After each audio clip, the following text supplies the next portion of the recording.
এর বান্দা যদি আমাল যদি নষ্ট করে ফেলো আর গুনাহ নিয়ে যদি কবরে যাও, দুনিয়ার আমাদের শরীরের মধ্যে একটা মশার কামড় সইতে পারি না, কথা কোন ঠিক কিনা? একটা মশা যদি কামড় দে, মশার ভয়ে আমরা মশারি টাঙ্গাই, কথা কোন ঠিক কিনা? একটা পোকা যদি কামড় দিই সইতে পারি না। ও বন্ধু, কবরের মধ্যে যদি বিষাক্ত সাপ যদি কামড় দিই কেমন করে সইব? ও আল্লাহ, আমাদেরকে কবরের আযাব থেকে রক্ষা দিয়ে দাও, বলেন আমিন।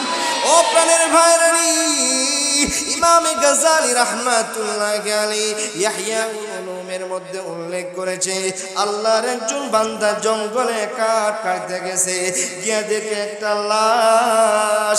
কি করা যায়? লাশটাকে তো দাফন কাফন করতে হবে, আর কোনো মানুষ কইজা পায় না। আল্লাহর বান্দা একা একা কষ্ট কইরা কবর খনন করা শুরু করছে। আশ্চর্য বিষয় হইল, কবর খনন করতে দেরি হয়েছে, কবর থেকে অজগর সাপ বাইর হইতে দেরি হয় না। প্রাণের ভাইরা লক্ষ্য করে দেখুন, ইমাম গাজ্জালী রাহমাতুল্লাহি আলাইহি তার কিতাবের মধ্যে লিখছি, আল্লাহর বান্দা যখন কবর খনন করতে গিয়া অজগর সাপ দেখছি, আহারে কি করব, লাশটারে কবরের মধ্যে অজগর সাপের মুখে কেমনে দিব? না না না, আল্লাহর বান্দা একা একা কষ্ট করে আরেকটা কবর খনন করলো। আশ্চর্যের বিষয় হইল, 2 নাম্বার কবর থেকে খনন করার পরে তাকায়া দেখি 2 নাম্বার কবর থেকে আরো একটা অজগর সাপ বাইর হয়। নাউজুবিল্লাহ। না না না, ক্লান্ত হয়ে যায় না, আল্লাহর বান্দা কষ্ট করে আর একটা কবর খনন করলো। আশ্চর্যের বিষয় হইল, পরিতাপের বিষয় হইল, 3 নাম্বার কবর খনন করার পরে তাকায় দেখি আরেকটা অজগর সাপ কবর থেকে বাইর হয়। না না না না, কি করবি? লাশটাকে কোথায় খনন করবে? একটা না, 2টা না, একাধারে 3টা কবর খনন করলো। পেরেশান হয়ে গেল, আমি লাশটারে কোন জায়গায় দাফন করব?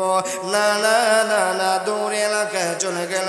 আল্লাহর একজন নলের কাছে ডাক দেয়, বলে, আল্লাহ গো, জঙ্গলের ভিতরে একটা লাশ দেখে আমি কবর খনন করলাম। একটা না, 2টা না, 3টা না, একাধারে 3টা কবর খনন করলাম। পরিতাপের বিষয় হল, প্রত্যেকটা কবর খনন করতে দেরি হয়েছে। ওই কবর গোলার ভিতর থেকে অজগর সাপ বাইর হইতে দেরি হয় নাই। আল্লাহ, আমি কি করব? একা মানুষ, আল্লাহর বান্দারে কোন জায়গায় দাফন কাফন করে দিব আমার তো মাথায় ধরে না। এবার আল্লাহর ওলি ডাক দেয়া কয়, আল্লাহর ওলাম রে, একটা না, 2টা না, 3টা তুমি কবর খনন করলা। আরে আল্লাহর গোলাম শুনো, এই পৃথিবীর জমিনে আরো যদি কবর খনন করতে থাকো, প্রত্যেকটা কবর থেকে অজগর সাপ বাইর হইবে। আল্লাহর বান্দা ডাক দেয়া কয়, আল্লাহ গো, আমি তো আরো কবর খনন করলাম, না না না না, কোন কবর থেকে অজগর সাপ দেখলাম না। এই বান্দার ক্ষেত্রে পুরো পৃথিবীর জমিন থেকে অজগর সাপ বাইর হইবে কেন? এমনিতেই আল্লাহর উনি ডাক দেয়া কয়, আল্লাহর গোলাম রে শোনো, ওই বান্দা এমন অপরাধ করেছে, এমন অন্যায় করেছে, এমন গুনাহের কাজ করেছে, আমার আল্লাহ ওই বান্দার উপর নারাজ হয়ে গেছে।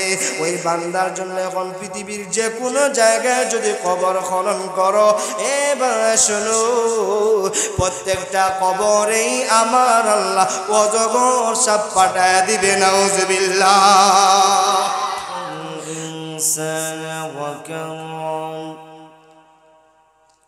وعلمه من البيان ما لم يعلم فسبحان الذي لا يحصى امتنانه باللسان ولا بالقلم ونشهد أن لا إله إلا الله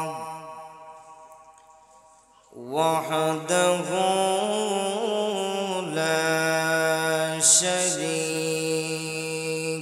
له أرسله تعالى بالحق بشيرا ونذيرا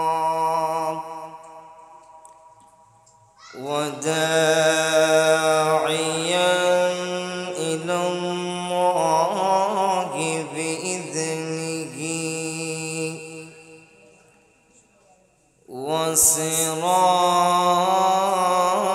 وسراجا منيرا أما بعد فأعوذ بالله من الشيطان الرجيم بسم الله الرحمن الرحيم كل نفس ذائقة الموت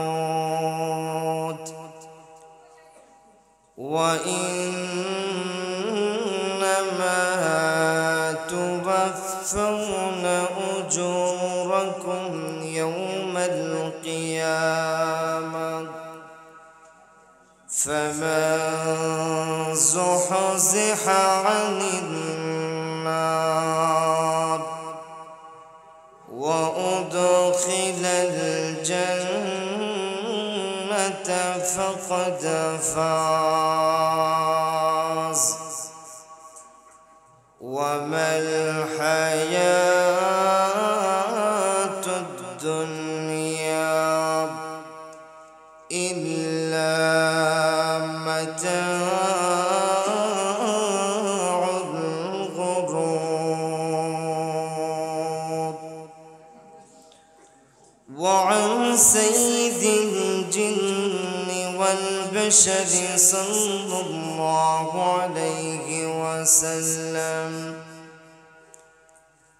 الكيس من دان نفسه وعمل لما بعد الموت والعاجز من اتبع نفسه هواها وتمنى على الله صدق الله العظيم صلى الله على سيدنا ومولانا محمد وعلى آله وأصحابه وسلم দুরূদ শরীফের সাথে কারো কোনো দুশ্মনী নাই তো জবান খুলে মনটাকে মদিনাতুল মুনাওয়ারার দিকে সেট করে এক জবানে পড়েন সাল্লাল্লাহু আলা সাইয়্যিদিনা ওয়া মাওলানা মুহাম্মদ ওয়া আলা আলিহি ওয়া আসহাবিহি ওয়া সাল্লাম لا إله إلا الله لا إله لا إله إلا الله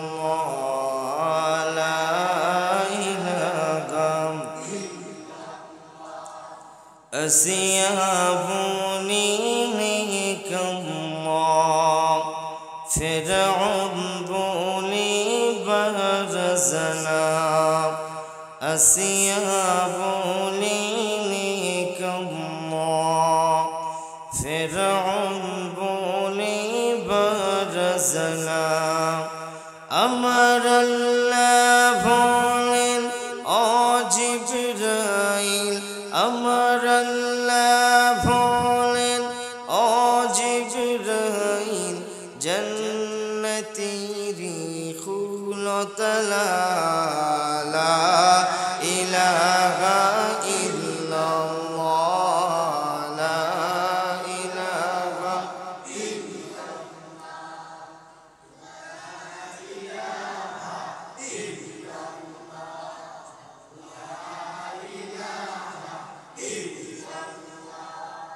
لا إله إلا الله لا إله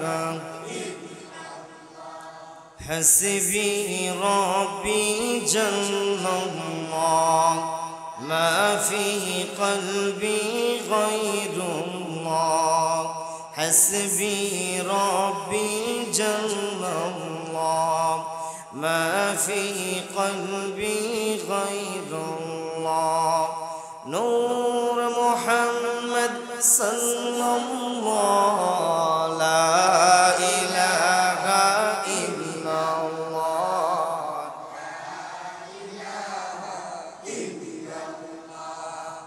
لا إله إلا الله أكشر مالك جي الله زمينير مالك شيء الله حياتير مالك جي الله موتير مالك شيء الله لا إله إلا الله لا إله إلا الله لا إله إلا لا إله إلا الله محمد رسول الله صلى الله عليه وسلم লাক্কাজোড়া টি গার্ডেন জামে মসজিদ সিলেটের উদ্যোগে আজকের নবমবার্ষিক ওয়াজ মাহফিলের চলমান অধিবেশনে অত্যন্ত শ্রদ্ধাভাজন সম্মানিত সভাপতি সাহেব, উপস্থিত মুরব্বিয়ানে কেরাম, উলামায়ে কেরাম, সমবয়স্ক যুবক ভাই বন্ধুগণ, পর্দার আড়ালে অবস্থানরত অবলা সবলা অত্যন্ত শ্রদ্ধা সম্মানিত মা বোনেরা, সর্বপ্রথম আল্লাহ রাব্বুল ইজ্জাতুল জালালের দরবারে কালিমাতুশ শুকর আদায় করি যে মহান আল্লাহ রাব্বুল আলামিন দুনিয়ার সমস্ত গুনাহের কাজ থেকে মুক্ত করে, দুনিয়ার সমস্ত ফিতনা থেকে মুক্ত করে সুন্দরী পরিবেশ, জান্নাতি পরিবেশ, আল্লাহর ঘর, আল্লাহর কথা, নবীর কথা আলোচনা শোনার জন্য, বলার জন্য আমাদেরকে একত্রিত করার তৌফিক দান করেছেন। সেজন্য কালিমাতুশ শুকর আদায় করি, সকলে উচ্চ কণ্ঠে পড়ি আলহামদুলিল্লাহ। আমার প্রাণের ভাইয়েরা, প্রধান অতিথি উপস্থিত, আরও আপনাদের বক্তা আছে। আমি লম্বা চড়া আলোচনা করব না, অল্প আলোচনাই হবে ইনশাআল্লাহ। দেখেন, বেশি লম্বা ওয়াজের দরকার নাই। প্রতি বছর, প্রতিদিন, প্রতি সপ্তাহে ইমাম সাহেব জুমায় একবার বয়ান করে, আরও মাহফিল, অসংখ্য মাহফিলে মানুষ আলোচনা করে, আমরা শুনি বয়ান, আলোচনা শুনি, ওয়াজ করি, বড় বড় বক্তা নাই। মানুষের হেদায়েত কম হয় না বেশি হয়? জুড়ে বলেন। আপনারা বলতে পারবেন লাক্কাজোড়া আপনাদের মসজিদের মহল্লার আগামীকাল সকাল থেকে আরো 10 জন নতুন নামাজি হয়েছে? বলবেন না? আরো 10 জন নতুন আল্লাহওয়ালা হয়েছে। সম্ভব? এত ওয়াজের দরকার কি? এত বয়ানের দরকার নাই। যদি মানুষের হিদায়ত না হয়, যদি মানুষ আমাল যদি সংশোধন না করে, যদি মানুষের নফস যদি পরিশুদ্ধ না হয়, এত বয়ানের দরকার নেই। অল্প আলোচনায় যদি আমাদের নাজাতের উসিলা হয়ে যায়, এই অল্প আমলই আমাদের সবচেয়ে বড় সম্পদ, সবচেয়ে বড় মেহেরবানি। আমরা আমাদের নিয়তকে পরিশুদ্ধ করব, কথাগুলো যেগুলো শুনবো বলবো, আল্লাহ যেন আমাকে আপনাকে সবাইকে আমলের নিয়তে আমল করার তৌফিক দান করেন। বর্জনীয় বিষয়গুলো থেকে আল্লাহ আমাদেরকে বর্জন করার তৌফিক দান করেন। সকলে বলেন আমিন। আমার ছোট্ট একটা ভাই একটা সঙ্গীত পরিবেশন করেছে, এজন্য আমার বিষয়বস্তু পরিবর্তন করে ফেলেছে। ছোট্ট ভাই মরণ নিয়ে আলোচনা করছে, সঙ্গীত গাইছে, আমিও বিষয় পরিবর্তন করে নিয়েছি। আসলে দুনিয়াতে অসংখ্য অগণিত মানুষ আছে, কিন্তু একটা মানুষ গুনাহের কাজ, খারাপ কাজ করার পূর্বেই যদি তার মরণের স্মরণ হয়, আমরা এখানে কেউ হাসি তামাশা করতেছি, কেউ বিভিন্ন চিন্তা ভাবনা নিয়ে আসি, এমতো অবস্থায় যদি কোনো সংবাদ আসে যে আপনি আর মাত্র 20 মিনিট দুনিয়াতে বাঁচবেন, আচ্ছা বলেন তো ওই মানুষটার পরিবর্তন কতটুকু হবে? একটা রোগী মানুষ হসপিটালের সিটে বসা শুয়ে আছে, সে জানে না মারা যাবে, তাকে যদি ডাক্তার আইসা বলে আপনার সব চিকিৎসা শেষ, তখন তার মাথায় আর কোনো কিছুই কাজ করে না, টাকার না, সম্পদ না, স্ত্রীর না, দুনিয়ার কোনো কিছুর টেনশন থাকে না, শুধুমাত্র যে মারা যাবে সেই চিন্তায় লিপ্ত থাকে। কথা বলেন ঠিক নেই? দুনিয়াতে প্রত্যেকটা মানুষ আসছে, যাবে, আবার পুনরুত্থিত হবে। কেউ দুনিয়াতে থাকার কোনো জায়গা, সবাই একদিন চলে যেতে হবে। মুরব্বীরা দেখছে তার দাদা, তার বাবা, কিন্তু তার বাবা নাই, বাবা চলে গেছে। দাদা দেখছে, দাদা চলে গেছে। একটা গাছ দেখেন, ওই গাছের বয়স 60-70 বছর হয়ে গেছে, ওই গাছটা এখনো পৃথিবীর জমিনে আছে, কিন্তু ওই গাছকে দেখছে তার দাদা দেখছে, পরদাদা দেখছে, বাবা দেখছে, সে নিজে দেখছে, সেও চলে যাবে, গাছটা ঠিকই থেকে যাবে। কথা বলেন? কিন্তু দুনিয়ার জমিনে কোনো মানুষ নাই চিরকাল থাকতে পারবে। মানুষের অন্তরে যেন এই চিন্তাটা ফিট হয়ে যায়, এই দুনিয়া আমার খেলতামাশার জায়গা নাই, এই দুনিয়া আমার বুক বিলাসের জায়গা নাই। আমার আজকে কথা বলি, কালকে আমার জবান থেকে কথা নাও বের হতে পারে। কথা বলেন ঠিক নেই? জগৎ হইল 3টা জগৎ। এক হইল দুনিয়ার জগৎ, 2 হইল কবরের জগৎ, 3 হইল হাসরের জগৎ, কিয়ামতের ময়দানের জগৎ। আমরা কবরের আলোচনা করব, যেটা মিডিল জগৎ। দুনিয়াতে একদল মানুষ আছে, আবার একদল মানুষ কবরে আছে, কিন্তু হাসরের ময়দান এখনো কায়েম হয় নাই। 2টা জগৎ চলমান, এক হইল দুনিয়া, আরেক হইল কবর। কবরেও কিছু মানুষ আছে, দুনিয়ায়ও কিছু মানুষ আছে। কথা বলেন ঠিক নেই? আল্লাহ বলেন কুল্লু নাফসিন যায়িকাতুল মাউত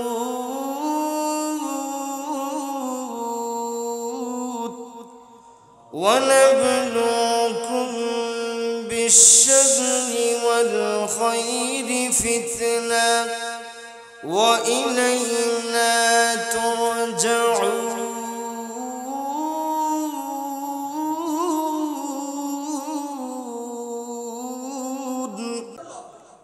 প্রত্যেকটা নফস মৃত্যুর স্বাদ গ্রহণ করতেই হবে। যারা মারা যাবে তাদের জন্য 2টা জায়গা, একটা হইল জান্নাত, আরেক হইল জাহান্নাম। দুনিয়াতেও 2টা কাজ, একটা হইল নেক আমল, আর একটা হইল গুনাহের কাজ, একটা ভালো একটা খারাপ। যারা নেক আমল করবে ওরাই যাবে জান্নাতি, যারা খারাপ কাজ করবে ওরাই হবে জাহান্নামের মেহমান। কথা বলেন ঠিক নেই? আমাদের স্থান, নেক আমল যারা করবে তাদের কবরের অবস্থা কেমন হবে? যারা দুনিয়াতে খারাপ কাজ করবে কবরে তাদের অবস্থা কেমন হবে, সেটা আমাদের জানার প্রয়োজন আছে না নাই? আমরা তো জানি, একজন নায়িকা, একজন নায়ক, একজন খেলোয়াড়। একটা যুবক বাইরে যদি জিজ্ঞেস করেন যে ভাই খেলোয়াড় কয়জনের নাম চেনেন, কয় বাংলাদেশের বলবো না আরো বিদেশি খেলোয়াড়ের কথা বলবো। কথা বলেন ঠিক নেই? নায়িকার কথা জিজ্ঞাসা করেন, নায়িকা কটারে চেনেন? আমি বাংলাদেশি নায়িকা নায়কের নাম বলবো না বিদেশি নায়ক নায়িকার নাম বলবো? বোঝা গেল অনেকগুলা খেলোয়াড়ের নাম জানে, অনেকগুলা নায়ক নায়িকার নাম জানে। যদি একটা মুসলমান যুবককে জিজ্ঞাসা করেন কয়জন সাহাবীর নাম বলেন, সাহাবীর নাম তো দূরের কথা, নবীর নামে বলতে পারে না। এরকম যুবক নাই মুসলমান, নবীর নামে শুদ্ধ করে বলতে পারে না। এই হইল আমাদের অবস্থা। কিন্তু দুনিয়ার মানুষ জানে না, যেই কবরে যাবে ওই কবর তাকে প্রতিদিন ডাকে, প্রতিদিন তার পরিচয় তাকে জানায় দেয়। সুবহানাল্লাহ বলেন। আপনারা জীবনে শুনছেন কবর মানুষের সঙ্গে কথা বলে? জীবনে শুনছেন মনে হয়?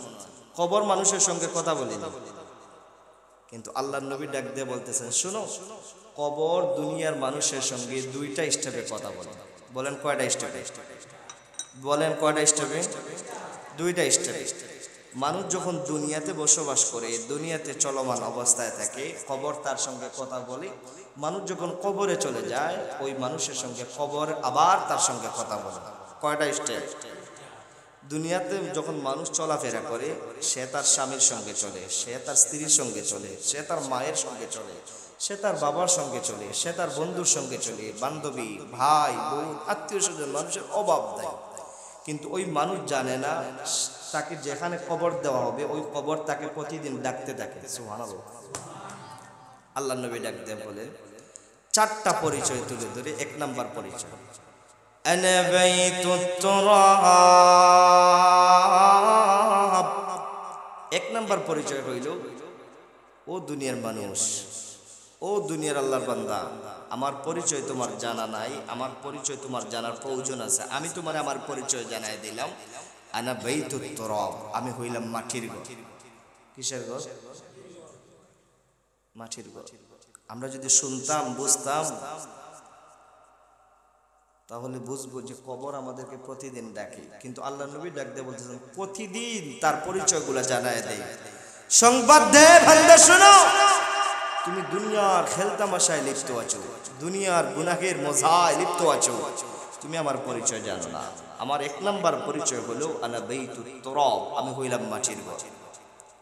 এ বান্দা শোনো, দুনিয়াতে তুমি বিল্ডিংয়ের ভিতরে থাকতে পারো, দুনিয়াতে তুমি অট্টালিকার ভিতরে থাকতে পারো, দুনিয়াতে তুমি এসির ঘরের ভিতরে থাকতে পারো, দুনিয়াতে তুমি টিনের ঘরের ভিতরে থাকতে পারো, যত আরাম এসেছে সবগুলা তোমার জন্য কোনো বাধা নাই। বান্দারে, আমার পরিচয় তোমার জানা নাই, আমার পরিচয় তোমাকে জানা দিলাম। এক নাম্বার পরিচয় হইল আনা বাইতুত তুরাব, আমি হইলাম একটা মাটির ঘর। না না না, দুনিয়ার জমিনে বিল্ডিংয়ের ভিতরে থাকতে পারো, অট্টালিকার ভিতরে থাকতে পারো, আরামের ভিতরে থাকতে পারো। তুমি মনে করো ধনী, টাকা পয়সা সম্পদ আছে, তুমি বড় নেতা, কবরে মনে করো অট্টালিকার ব্যবস্থা হবে, বিল্ডিংয়ের ভিতরে ব্যবস্থা হবে, পাকা ঘরের ভিতরে ব্যবস্থা করে দেওয়া হবে, টিনের ঘরের ভিতরে তোমাকে আরাম অবস্থায় রাখা হবে। না না না, তুমি যত বড় নেতা হও না কেন, যত বড় টাকাওয়ালা সম্পদওয়ালা হও না কেন, যত বড় বাহাদুর হও না কেন, রে বান্দা, আমার ভিতরে আসলে তোমারে মাটির ঘরের ভিতরে থাকতে হবে। সুবহানাল্লাহ।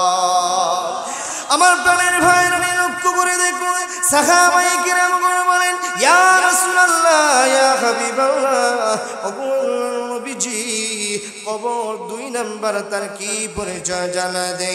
এমনিতেই আমার নবী রাহমাতুল লিল আলামিন ডাক দেয়া বলেন, সাহাবীরা রে, উম্মতেরা শোনো, কবর তার দুই নাম্বার পরিচয় জানা দে, আনা বাইতুল ওয়াহদা। এবার শোনো, তুমি দুনিয়াতে তুমি তোমার তোমার মার সঙ্গে থাকতে পারো, দুনিয়াতে তুমি তোমার বাবার সঙ্গে থাকতে পারো, দুনিয়াতে তুমি তোমার স্বামীর সঙ্গে থাকতে পারো, দুনিয়াতে তুমি তোমার স্ত্রীর সঙ্গে থাকতে পারো, তুমি তোমার ভাইয়ের সঙ্গে থাকতে পারো, তুমি তোমার বোনের সঙ্গে থাকতে পারো, তুমি তোমার বন্ধু বান্ধবীর সঙ্গে থাকতে পারো, দুনিয়াতে তোমার কোনো মানুষের অভাব নাই। আল্লাহর বান্দারা শোনো, আমার পরিচয় জানাই দিলাম, আনা বাইতুল ওয়াহদা, আমি হইলাম একাকিত্বের নিদান। না দুনিয়াতে একটা সন্তান যদি বিপদে পড়ি, পরিবারের মানুষগুলা তার পাশে দাঁড়ায় যায়, কয় টেনশন নিস না, টেনশন নিস না রে ভাই, এ আমার সন্তান বিপদ হয়েছে তো কি হয়েছে, আমি তো তোমার পাশে আছি। কিন্তু না না না, কিয়ামত পর্যন্ত কোনো মানুষ বলবে না, এরে সন্তান আমি তোমারে খুব মহব্বত করে আদর করে ভালোবাসি, ও স্বামী আমার আমি তোমারে খুব মহব্বত করে ভালোবাসি, স্ত্রী গো আমি তোমারে খুব ভালোবাসি মহব্বত করে, আমি তোমারে একা একা কবরে রাখতে দিব না, আমিও তোমার কবরে যাব, এমন কেউ বলছে? জুড়ে বলেন কেউ বলছে? না না না, যতই মহব্বত আর ভালোবাসা থাকুক না কেন, আরে মা শুনো, কবরের ভিতরে যখন আসবা একা একা আসতে হবে, কথা কোন ঠিক কিনা? আমার প্রাণের বাইরে লক্ষ্য করে দেখুন, আল্লাহ নবী রাহমাতুল লিল আলামিন ডাক দিয়ে বলেন, সাহাবীরা শোনো, উম্মতেরা শোনো, কবর 3 নম্বর পরিচয় জানায় দেয়, আনা বাইতুদ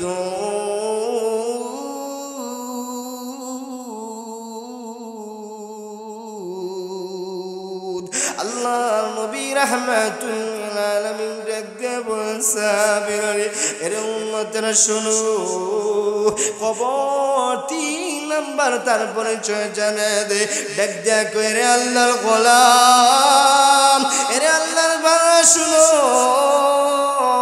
আমি এমন একটা বাসস্থান, এমন একটা ঘর, আমার ভিতরে সাপ বিচ্ছু রাখা আছে, নাউজুবিল্লাহ। ও প্রাণের বাইরে কবরের মধ্যে কেমন বিষাক্ত সাপ, কেমন বিষাক্ত সাপ, আল্লাহর জমিনে দুনিয়াতে এমন সাপ আছে, একটা সাপ যদি কামড় দেয় দুনিয়ার কোনো উজা টুজা, কোনো ডাক্তার আর তার রোগের শিফা দিতে পারে না, কথা কোন ঠিক কিনা? আল্লাহ রাব্বুল আলামিন কবরের ভিতরে এমন বিষাক্ত সাপ, এমন বিষাক্ত যুগের সাপ রাখছে, আমার কথা না রে, আমার কথা না, মুহাম্মদুর রাসূলুল্লাহ সাল্লাল্লাহু আলাইহি ওয়াসাল্লাম বলেন, সাহাবীরা উম্মতরা কবরের মধ্যে এমন বিষাক্ত বিষাক্ত সাপ আছে, কেমন বিষাক্ত সাপ জানি, ওই সাপগুলা যদি পৃথিবীর জমিনে একটা মাত্র নিঃশ্বাস ফেলতো, একটা মাত্র নিঃশ্বাস দিত, দুনিয়ার জমিনে আর কোনো ফসল উৎপাদন হইতো না, নাউজুবিল্লাহ। এমন বিষাক্ত সাপ আছে, এমন বিষাক্ত সাপ আছে, এ বন্ধু, এ ভাই, এ বাবাজি, তাহলে বুঝা গেল কবরের মধ্যে সাপ আছে না নাই? বিষাক্ত কম না বেশি? কেমন বিষাক্ত সাপ? এ ভাই টেনশন নিন না, আপনার ঈমান আর নেক আমল যদি ঠিক থাকে, আপনার আমল যদি ঠিক থাকে, সাপ আপনার কোনো ক্ষতি করতে পারবে না। এর বান্দা যদি আমল যদি নষ্ট করে ফেলো আর গুনাহ নিয়ে যদি কবরে যাও, দুনিয়ার আমাদের শরীরের মধ্যে একটা মশার কামড় সইতে পারি না, কথা কোন ঠিক কিনা?